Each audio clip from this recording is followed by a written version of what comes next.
अस्सलाम वालेकुम। प्रोग्राम सहाफ़ी में मतीउल्लाह जान।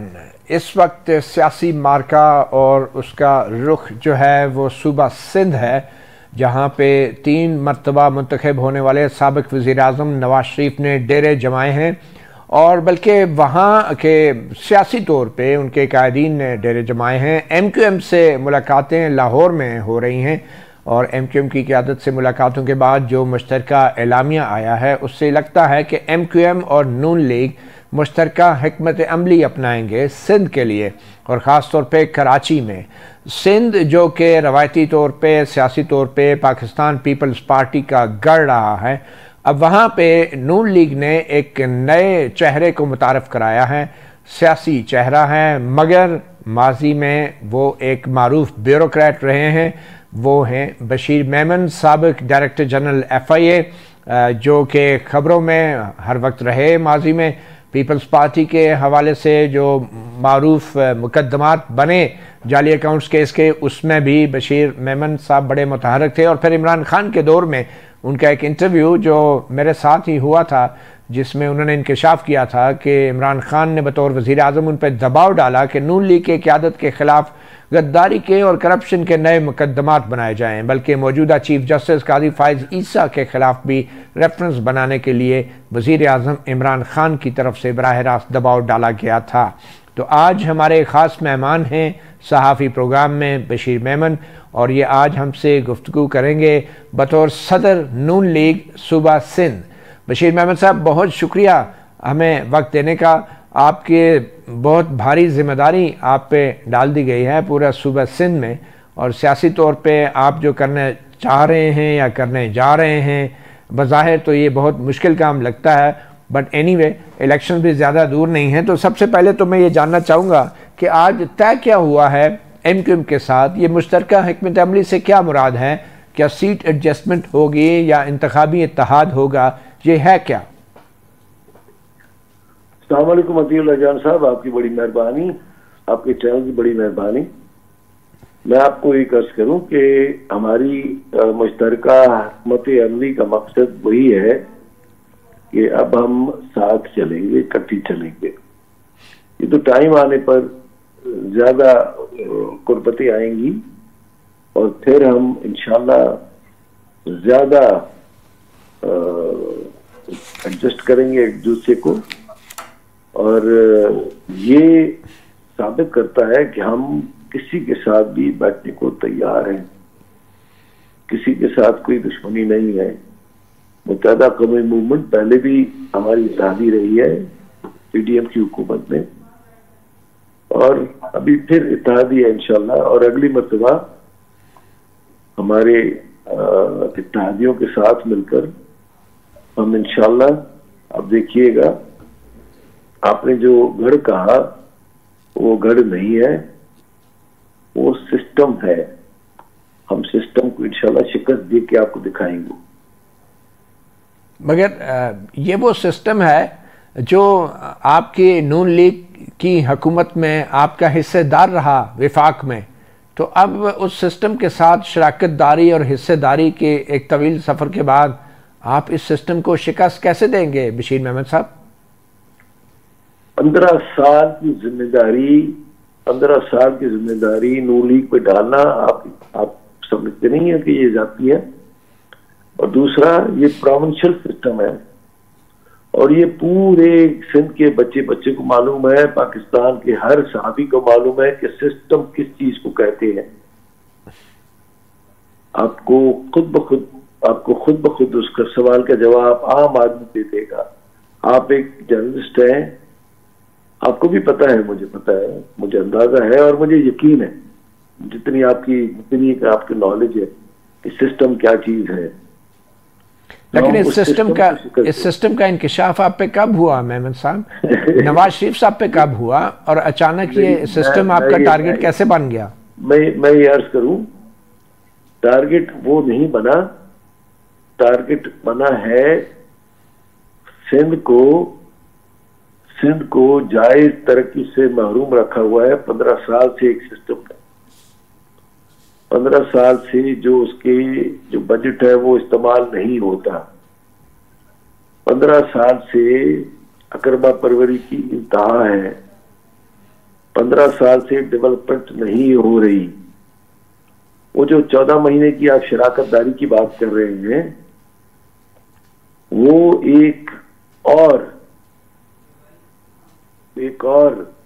जो चीज, उसको सिस्टम नहीं कहेंगे हम, उसको चले उस्मान बोजदार कर लेते हैं। उसको सॉरी क्या कह सकते हैं? उसको उस्मान बोजदार कर लेते हैं। अच्छा। तो वो तो एक बिल्कुल बदतमीजी की सियासत थी। और दूसरा यह कि पाकिस्तान डिफॉल्ट करने जा रहा है। पाकिस्तान को डिफॉल्ट से बचाने के लिए सबके सब पाकिस्तान की जमात इकट्ठी हुई और उन्होंने पाकिस्तान को डिफॉल्ट होने से बचाया, अपना सारा पॉलिटिकल कैपिटल की कास्ट के ऊपर। मगर बशीर अहमद साहब, जिस सिस्टम को आप बतौर डायरेक्टर जनरल FIA ठीक नहीं कर सके, और अब आप उस सिस्टम को बतौर एक सियासतदान कैसे ठीक करेंगे? मैं आपको एक अर्ज करूं, मैं बतौर डायरेक्टर जनरल FIA, हमने वो इंक्वायरी शुरू की थी जो कि JIT जिसको कहते हैं, ओमनी ग्रुप, और उसके रिजल्ट्स मैं आपको थोड़ा सा बता देता हूं। 23 अरब रुपया रिकवर हुआ, VR वॉलंटरी रिटर्न किया लोगों ने, और अभी तक वो सिर्फ 11 रेफरेंसेस बने हैं, बाकी अभी इंक्वायरियां पड़ी हुई हैं। और मैं जितना मैं कर सकता था कानूनी तौर पे वो चले वो कर दिया, लेकिन आप उसमें नाकाम हुए बज़ाहिर। जो सिस्टम अभी भी बाकी है जिसको अब आप शिकस्त देने जा रहे हैं। 23 अरब रुपया आप कम समझते हैं रिकवरी? लेकिन ये तो सब देखे ना, आपने पैसे रिकवर कर लिए, सिस्टम आप अभी भी उससे लड़ाई लड़ रहे हैं। वो तो फायदा क्या हुआ? वो तो प्रोविंशियल हुकूमत का सिस्टम था। अच्छा, उसमें FIA का क्या ताल्लुक था? अच्छा, ये आप जमात इस्लामी और GDA से भी अलायंस करेंगे क्या? आपकी एक मत अमली है? जाहिर है मेरे कायद के जहन में कोई न कोई खाका होगा, और उन्होंने तो आज तो MKM के साथ बैठ के बात की है। हम इंशाल्लाह जो हम ख्याल जमातें हैं उनके साथ बात करेंगे। 2 महीने पहले मौलाना फजल रहमान साहब का बयान था, मुस्लिम लीग नून, JUIF, मुस्लिम लीग फंक्शनल, MKM मिलकर के इंतखाब में हिस्सा लेंगे, PTI और पीपल्स पार्टी के अलावा।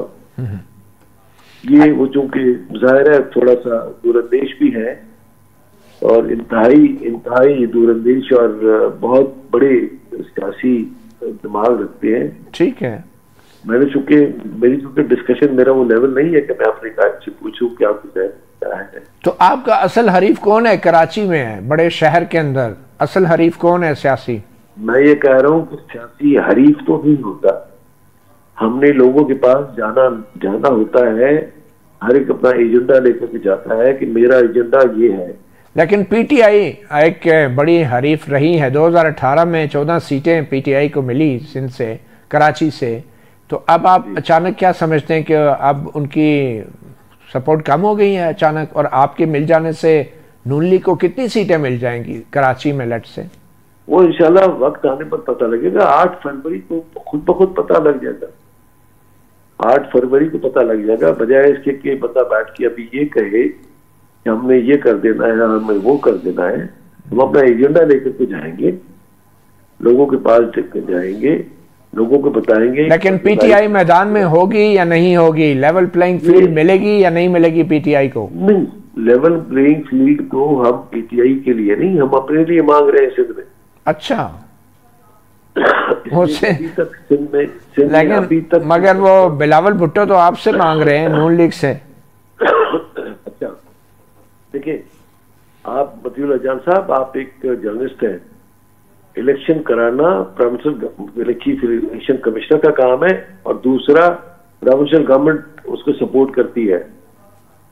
चीफ मिनिस्टर उनका नॉमिनी है, जिसके लिए आपने खुद वीडियो एक देखी होगी, मीडिया पे वायरल हुई थी कि चीफ मिनिस्टर साहब मेरा बच्चा है, याद होगा आपको। सही। फिर दूसरा चीफ मिनिस्टर पंजाब की बात है। अभी भी जो सिंध में है वो सिस्टम अभी तक जारी व सारी। आप अपने दोस्त यार जितने भी सहाफी दोस्त हैं आपके, ठीक है, और आपकी सहाफती कैपेबिलिटीज पे किसी को भी शक नहीं है। आपको 15 मिनट से ज्यादा 16 मिनट नहीं लगेगा। और आपको पता है, अच्छा बशीर अहमद साहब, आप खुद भी इलेक्शन लड़ेंगे? वो मेरा कायद कहेगा तो लड़ूंगा। मगर आप एक ब्यूरोक्रेट रहे हैं, आपका आवाम से वो राब्ता नहीं रहा। आपने इतनी अहम सियासी जिम्मेदारी आपको किस बुनियाद पे सौंप दी गई? क्या क्राइटेरिया था मुस्लिम लीग नून का? ये तो अब जाहिर है, या तो लोग कहते हैं कि जी अनपढ़ लोग सियासत में आ जाते हैं, फिर भी मुसीबत। अगर मैं 4 जमातें पढ़ के आया हूं और नौकरी करके साफ सुथरी, मुझ पर कोई इल्जाम नहीं है। ब्यूरोक्रेट पे और गवर्नमेंट ऑफिसर पे और खासतौर पे पुलिस के अफसर पे तो इल्जाम होते हैं रिश्वत के, डाकुओं को छोड़ने के और एक्स्ट्रा जुडिशियल किलिंग्स के, ह्यूमन राइट्स वायलेशन के। आज तक मुझ पर एक इल्जाम नहीं है, एक इल्जाम नहीं है। मैं अपने 30 साल 32 साल 34 साल करियर की बात कर रहा हूं। आपने जरूर पता करवाया होगा मेरे करियर के बारे में। मुझ पर पैसे लेने का, रिश्वत का कोई इल्जाम है तो मैं जा नहीं सकता लोगों के पास। मुझे अपने मैंने इतने 9 जिलों में सर्व किया एज एसपी। बहरहाल इसका फैसला तो यकीनन 8 फरवरी को सिंध के अवाम करेंगे, कराची के अवाम करेंगे, जहाँ से भी आप इलेक्शन लड़ेंगे। आपका बहुत बहुत शुक्रिया बशीर अहमद साहब, सहाफ़ी प्रोग्राम को वक्त देने का।